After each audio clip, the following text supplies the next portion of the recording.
The Chicago Bears have sustained the remarkable turnaround we've seen since they had their mini bye week. So we're going to take a step back and try and better understand what's been different over these last 3 games compared to the first 5 or 6. You are Locked On Bears, your daily Chicago Bears podcast. Part of the Locked On Podcast Network, your team every day.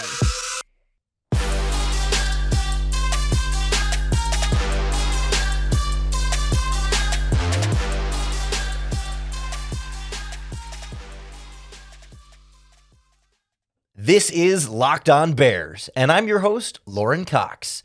I'm here to bring you your daily, in-depth Chicago Bears news and analysis. You can follow me on Twitter at CoxSports1. You can follow the podcast on Twitter at Locked On Bears. You can like Locked On Bears on Facebook. Join the Locked On Bears Facebook group for even more Bears talk. And make sure you hit that subscribe button on the Locked On Bears YouTube channel to keep up with all of our video podcasts as well. Thanks for making the Locked On Bears podcast your first listen today, and hopefully every single day. Today's episode is brought to you by BetOnline. BetOnline has you covered this season with more props, odds, and lines than ever before. BetOnline, where the game starts. On the show today, I wanted to take a minute to take a step back and say, okay, over the last 3 games, the Bears' offense has been remarkably explosive, scoring a ton more points after they had been really anemic through the first 5 or 6 games of the season here, and try and figure out, okay, how have they been scoring so much more? What are they doing differently offensively? Can we see, now that it's been 3 or 4 games, a trend here starting to form that's very different from what we saw in the first stretch of games this season? And similarly, defensively, we saw the Bears go from a team that was very strong at stopping opponents, and over the last 3 games, given up quite a few more points than we're used to. And so we'll look at some of the things beyond the obvious departures of Robert Quinn and Roquan Smith. And we'll wrap up looking at forward a little bit more on what could still need to improve, what could still need to change, things they could still get better at to try and keep things rolling on offense and get things a little bit better on defense. Let's start with the offense, though, because that's been the big revelation. The Justin Fields rushing experience has been phenomenal. It's setting records now and scoring, over 30 points a game over the last 3 games. And some of this is just as simple as Justin Fields is playing better. Justin Fields is more confident looking. He seems to be more comfortable. He's more decisive. He's trusting his eyes and is settling into this offense. Just has a greater comfort in what he's doing in this system that just comes with time and experience. And that, for the first 5 or 6 games of the season, he's still kind of getting used to things and still figuring out what he can and can't get away with, what he should and shouldn't do in certain situations. And there were mistakes, and that's part of the learning process. And I think we're definitely seeing him, particularly in the passing game, right? Better pocket presence, better reading the defense more decisively, trusting his eyes when he does see something open and being able to step in and deliver a throw. You still see missed throws occasionally here and there. Every quarterback misses throws every once in a while, but I think a lot of the passing game progress that we've made has come with time and comfort and experience in this offense. In terms of the quarterback running game, I was curious to go back and see, how different is this? How much more are we seeing it now? And it is noticeable, but it might not be as crazy different as you might think. So the key thing I want to differentiate between here is plays that are drop back passes where Fields turns it into a run by the decision to scramble beyond the line of scrimmage when the play call from the offensive coordinator was a passing play, versus the plays that are designed Justin Fields running plays where the offensive line is run blocking and there is no pass build. I mean, I guess some of them are RPOs technically, but it's not a drop back pass that becomes a run, but it's just a designed quarterback run. You look over the last 3 games, Patriots, Cowboys, and Dolphins. That's kind of been this hot stretch of the offense. According to Pro Football Focus's charting, they have Justin Fields with 15 designed quarterback runs across those 3 games. That's in addition to the 7 or 8 runs per game of scrambles as well, but about 5 per game of designed quarterback ball carrier type runs. 15 over 3 games, 5 per game. The previous 4 games before that, so the Commanders game, the Giants game, the Texans game, and there's one more in there, but the previous 4 games before the mini bye week, the Bears ran 4 quarterback running plays that are designed for the quarterback. So you go from 1 per game to 5 per game right before and after that mini bye week stretch. Now that's distorted a little bit because the Bears were calling more read options for Justin Fields over those first 6 games, and I think he was more inclined to hand it off. And so like some of those plays that are now quarterback runs are read options that he's keeping. I think he's keeping a higher rate of his read option plays. But of course, the Bears are still also baking in more of those, direct snap to Fields, no fake handoff, no nothing. He's just ball carrier getting downfield. And I think that is opening some things up quite a bit in this rushing game, which of course is moving the ball, giving them more points, and doing all the things that help build offensive confidence overall. I also think Fields is getting rid of the ball a little bit quicker as a passer. I looked at his average time to throw in each game.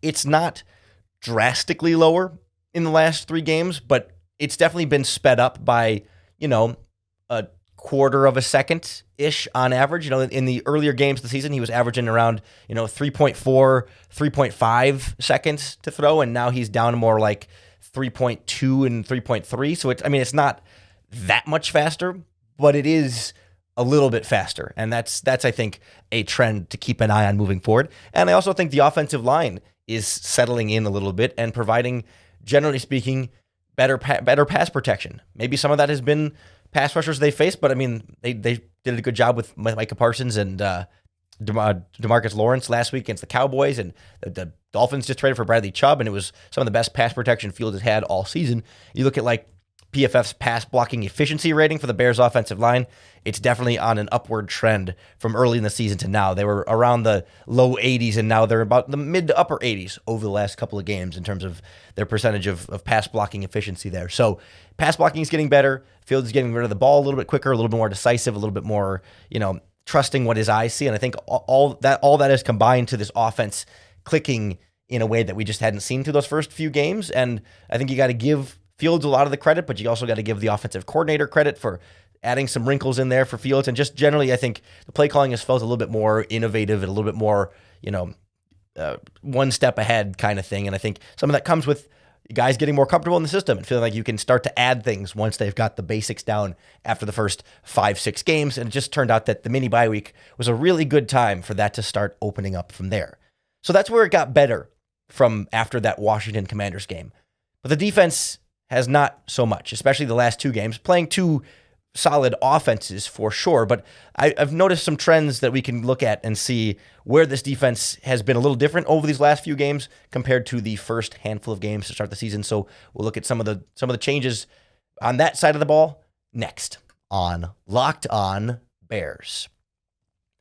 This episode of Locked On Bears is brought to you by our friends at SimpliSafe, the leaders in home security. Just like you want your Bears football team to have a good defense, you need a good defense for your home as well. And if you've been putting off trying to get that home security system, right now is the time to do it, because Locked On Bears listeners can get the #1 rated SimpliSafe home security system for 50% off. It's their biggest offer of the year, and you don't want to miss it, because SimpliSafe was named the best home security system of 2022 by U.S. News and World Report. That's the 3rd year in a row. They are absolutely dominating. And a big part of it is because they have emergency 24/7 professional monitoring agents that have their proprietary Fast Protect technology that captures critical evidence to verify that any threat that's detected is actually real. So you can get the priority police response and not just have them checking to see whether or not it's a false alarm. So don't miss your chance to save big on the only security system we recommend here on Locked On Bears.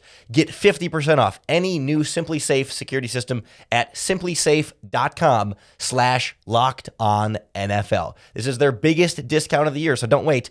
simplisafe.com/LockedOnNFL. There's no safe like SimpliSafe. This Bears defense has fallen off over the last couple of weeks, and obviously, when you trade away Robert Quinn and Roquan Smith, that's going to make an impact on the quality of your defense. But I do think it does go beyond that. That's not to say that these other things are the sole reason. That yes, I think those are the 2 big ones, right? Quinn and Roquan leaving hurt this defense quite a bit, and that was sort of a known risk and a known, I would even call it likelihood after you trade those players, but I still think there's some things we can kind of pull even beyond that stand out about what's been different over the last couple of weeks as opposed to earlier in the season.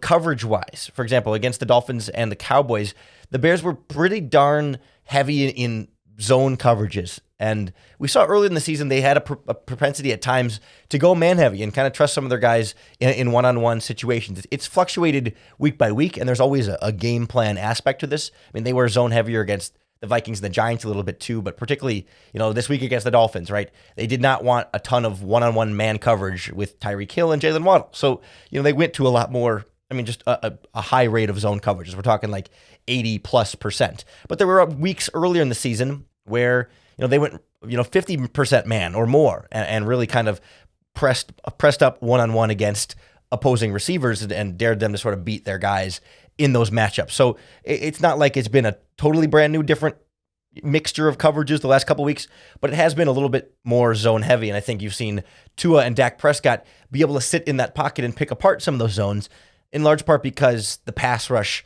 just has been totally ineffective. And you have seen with the departure of Robert Quinn that you're missing who was one of their more efficient pass rushers as was, I guess, with Robert Quinn. But also you're seeing the other pass rushers have less production because Robert Quinn is gone. That you've seen, if you look at the pass rush win rates and the pass rushing productivity, ESPN stat and Pro Football Focus's staff, you've seen that, like, obviously Quinn was among the top on the team in those throughout the season, and then you take away that, and that combined with when Quinn leaves, Travis Gibson's rate goes down, and Al-Quadin Muhammad's rate goes down, and Justin Jones's rate goes down. And because Robert Quinn was taking among the league leaders in double teams, he was constantly getting double teamed. Very few pass rushers faced more double teams this season than Robert Quinn. You're getting then fewer one-on-ones for all of the other remaining Chicago Bears pass rushers, and you've seen a lack of pass rush overall. Since Robert Quinn has left, you've seen in terms of the snap count changes that it's actually been Travis Gibson that has absorbed most of those snaps. Al-Quadin Muhammad is playing a little bit more, but it's really that Travis Gibson was going from 20 to 25 snaps to 40 to 45 snaps here, and then you add a few more on Robert Quinn, or a few more on Al-Quadin Muhammad's plate. Added Kingsley Jonathan's getting a few more. Yet Dominic Robinson, the rookie 5th-round pick, pretty much playing the exact same amount. He's been right around the 15 to 20 snap range pretty much every game, and that's what it's been in the games that they haven't had Robert Quinn out there. And yet, in terms of efficiency, Dominic Robinson is still the most productive in that regard. He's not getting the most snaps, but he's winning at the highest rate of his pass rushes compared to Travis Gibson and Al-Quadin Muhammad in the post-Robert Quinn era. I've also noticed that in terms of just snap counts on that defensive line, over the last few weeks, Angelo Blackson has been playing less, as has Mike Pennell. And they've been rolling more with Justin Jones and Armon Watts as your two defensive tackles, with Watts more playing sort of a nose tackle role, but neither one's really a true nose tackle. But it's just something to keep an eye on there. I think Watts has been impressing them, especially as he's gotten more time in the system. And he has definitely been taking snaps away from Angelo Blackson and Mike Pennell these last few weeks. Blackson and Pennell are still playing plenty, but Watts was kind of 4th in that originally, and he's slowly surpassing both of them to kind of be 2nd in the defensive tackle snap count rotation there. Have not seen the Bears change much in terms of blitzing. They weren't doing it a ton early in the season. They're not doing it a ton now. It's a very similar rate. They upped it against the Giants, and I think that the Texans, they blitzed a little bit more in some of those games. But other than that, it's been fairly steady in a relatively low percentage of plays with extra pass rushers going after the opposing quarterbacks. And I'll even say, too, that in terms of missed tackles, the Bears are actually missing fewer over the last 3 games than they were earlier in the season. We saw it be a bigger problem in the first couple of games, but that trend continued through the first 4, 5, 6 games. And over the last 3, the missed tackles have actually been down. They're tackling pretty well. They're just, they're giving up the catches and giving up too many yards before they actually make those tackles. So, there's not necessarily some major scheme thing the Bears are doing totally differently that has led to the defensive struggles, but I think you can see some of the trends in terms of coverages and how the departure of Robert Quinn and Roquan Smith have led to the other declines that aren't, it goes beyond just you have a less player exactly filling their shoes, but also that their presence improved or made the jobs of other players around them that much easier for them to also be more successful on their own individually. And that's something that you can't necessarily just have a super quick fix for, of all of a sudden, just do X, Y, or Z, just run this coverage more or put in this player here, and all of a sudden you fix these defensive problems. Some of it's just going to need to come from player development. But we'll start looking ahead for both sides of the ball and say, okay, we know what's changed since the bye week. What do they still need to work on changing to get this Bears team to play as best as they possibly can? Next on Locked On Bears. This episode of Locked On Bears is brought to you by our friends at BlueNile. Whether you're looking to pop the question, have a milestone to celebrate, or just want to let your love sparkle, BlueNile can help you make your celebration even more memorable. BlueNile is the original online jeweler, and they have the largest selection of independently graded diamonds and pieces priced significantly below traditional retailers. They've helped millions of couples create their perfect engagement ring, or just help you find that fine piece of jewelry to commemorate a special milestone. If you need help trying to figure out the right piece, BlueNile has jewelry experts on hand 24/7 via phone or chat to help you find a memorable gift on every budget with a 100% satisfaction guaranteed. All orders are insured, they're shipped for free, and it comes in discreet packaging as well, so you can keep it that special surprise you're looking for. Make that moment sparkle with BlueNile. Go to BlueNile.com and use our promo code LOCKEDON to save $50 on your purchase of $500 or more. That's BlueNile.com, promo code LOCKEDON to save $50 on your purchase of $500 or more. BlueNile.com, code LOCKEDON. So as much credit as we can give the Bears' offensive coaching staff for turning things around, and as much concern as we have, I guess, for not the defensive coaching staff, but for the defense as a whole, right? There's still changes they can keep working towards in this second half of the season that they can progress on from what they've done after their little mini bye week break.